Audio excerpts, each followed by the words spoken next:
આ પૃથ્વી ઉપર બ્રહ્માંડમાં કોઈ કશું કરતું નથી. અહીં બધું જાતે થાય છે. આપણને એમ છે કે આપણે ઈચ્છીએ, આપણે વિચારીએ, આપણે આયોજન કરીએ મુજબ થાય છે. એવું કશું થતું નથી આપણાથી. આપણે જેને ઈશ્વર માનીએ છીએ એ આપણા મનની એક કલ્પના, એક ભ્રમ છે. ક્યાંક તો ભરોસો કરવો પડશે ને. પણ વાસ્તવિકતામાં આ પૃથ્વી ઉપર અસ્તિત્વ, કુદરત એટલે ઈશ્વર છે. અસ્તિત્વ અને કુદરત એટલે આ પૃથ્વી, સમુદ્ર, નદીઓ, પહાડ, વૃક્ષ, પશુ, પક્ષી, આકાશ, વાદળ, સૂર્ય, ચંદ્ર, તારાઓ, આ અસ્તિત્વ એ ઈશ્વર છે. અને આ ઈશ્વરની સંપત્તિ છે. ઈશ્વરનું ઐશ્વર્ય છે આ કુદરત.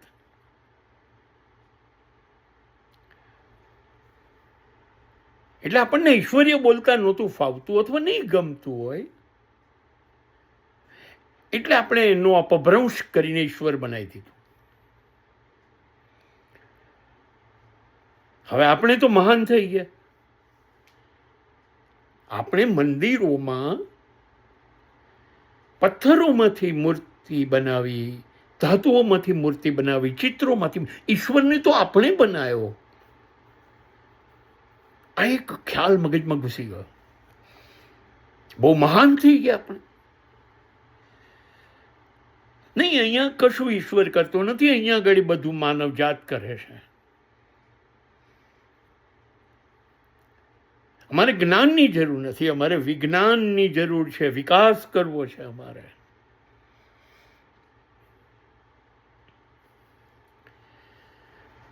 આ વિજ્ઞાન, વિશિષ્ટ જ્ઞાનથી ઘણું બધું મળ્યું એ વાત બહુ જ સાચી છે.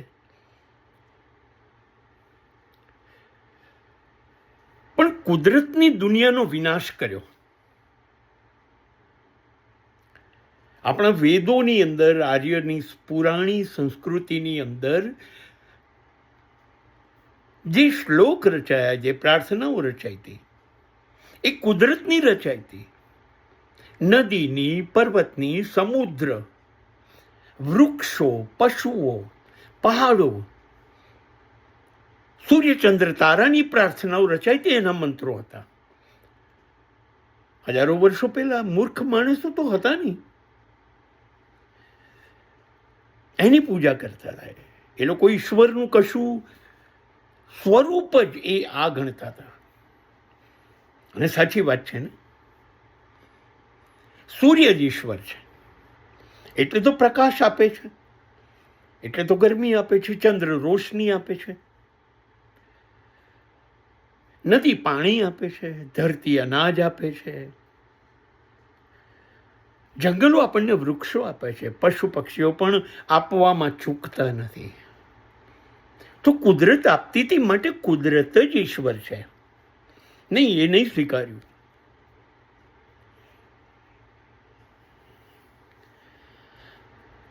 આપણે તો પહોંચી ગયા ચંદ્ર ઉપર, મંગળ ઉપર, બીજા તારાઓમાં, આકાશમાં ફરતા થઈ ગયા. અને હવે સૂર્ય પાસે જવું છે. આપણે એ પરંપરામાં પણ ચંચુપાત કર્યો. આપણે વાદળોને તોડ્યા, કૃત્રિમ વરસાદ વરસાવ્યો ને હમણાં દુબઈ ડૂબી જતા બચી ગયું. આપણે દરિયાને પૂરીને શહેરો બનાવ્યા. હજી ગયા અઠવાડિયામાં જ સમુદ્ર તોફાને ચડ્યો ને 5-7 શહેરો દરિયા કિનારાના અમેરિકામાં 50 કલાક પાણી અને વીજળી વગર રહ્યા. તમારી બનાવેલી મર્સિડીઝો અને મોંઘી ગાડીઓ ગઈ પાણીમાં, દરિયામાં તરાઈને અને શાનદાર મકાનો તરતા હોડીની જેમ. કરો છેડછાડ દરિયા જોડે. નદી જતી હતી, તમે રોકી, બંધ બાંધી દીધા. નદીની મરજી વિરુદ્ધ કામ કર્યું તો પછી જ્યારે મચ્છુ ડેમ તૂટે છે ને ત્યારે આખું મોરબી ડૂબી જાય છે. કુદરત જોડે છેડછાડ ન હોય. પશુઓ જંગલમાં રહેતા હતા, તમે જંગલમાં જઈને છેડછાડ કરી. હવે એ લોકો શહેરમાં આવતા થઈ ગયા. એ સિંહ, વાઘ, દીપડાઓ આવીને તમને ઉઠાવી જાય. શું કામ છેડછાડ કરી? જમીન જોડે છેડછાડ કરી. એ અનાજ આપતી હતી, ફળ આપતી હતી, શાકભાજી આપતી હતી. એની જોડે છેડછાડ કરી. જાત જાતના ખાતરો અને પ્રયોગો કર્યા ને આજે અનાજમાંથી, કઠોળમાંથી, ફળમાંથી, શાકમાંથી મીઠાશ જતી રહી. પ્રોડક્શન વધ્યું, ઉત્પાદન વધ્યું.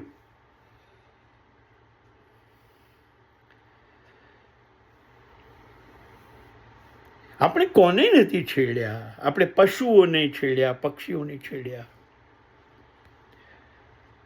ગાયોનું દૂધ એ વાછરડાઓ માટે હતું. એ વાછરડું બતાવીને પછીનું બધું 90% દૂધ તમે લઈ લેતા થઈ ગયા. કુદરતની જોડે છેડછાડ તમે કરો છો. એને ગોઠવ્યું હતું, શિયાળો આવે, ઉનાળો આવે, ચોમાસું આવે, એવું બરોબર નહીં. અમે છેડછાડ કરીશું. આ છેડછાડ કરો તો પછી એક દિવસમાં 22 ઇંચ વરસાદ અમદાવાદમાં પડ્યો હતો. ત્યારે લગભગ અમદાવાદ પાણીમાં, કોઈ ઘર બહાર ના નીકળે. એક ધરતી થોડી હલીને અમદાવાદમાં ધરતીકંપમાં તો આકાશને અડતા ગગનચુંબી મકાનો નીચે જમીન ઉપર, અને અબજોપતિઓ રોડ પર બેસીને ભિખારીની જેમ ભાખરીને ચા ખાતા હતા.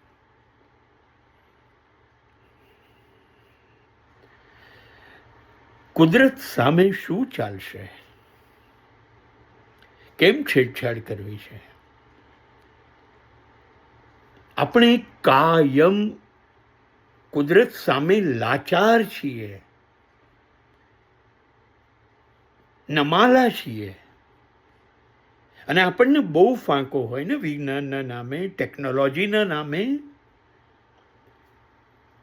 તો જ્યારે કુદરત બગડે છે ને ત્યારે આપણે નપુંસક થઈ જઈએ છીએ અને બેસી જઈએ છીએ, કશું નથી થતું.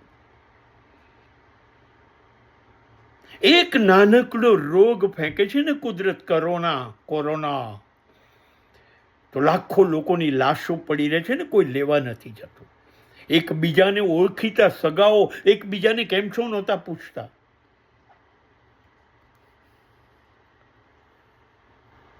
મારા પિતાનું અવસાન કોરોનામાં થયું ત્યારે એની લાશને લઈ જવા માટે 4 ખભા નહોતા મારી પાસે. કેટલી છેડછાડ કરશો? એક કોરોના, આ તો એક પ્રસંગ કયો મેં, જેનું કોઈ નહીં. એની લાશો હોસ્પિટલોમાં સડી ખતમ થઈ ગઈ. એક સામટી લાશોનો અગ્નિ સંસ્કાર થયો, દફનાઈ. એક કોરોના. તમારા વિજ્ઞાને, તમારા મેડિકલ સાયન્સે શું શોધ કરી?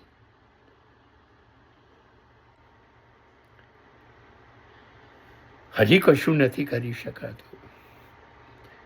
હજી શરદી મટાડી નથી શકાતી. હજી કેન્સર અસાધ્ય છે. હજી પાગલપણના કોઈ રસ્તા નથી જડ્યા. બહુ જ ટેકનોલોજી છે, વિજ્ઞાન છે, અને છતાં હાર. એક દિવસ એવો આવશે કે આપણે માથું ઝુકાવીને ઊભા છું અને કહીશું, અમારાથી કંઈ નથી થતું. અહીં બધું જ થાય છે.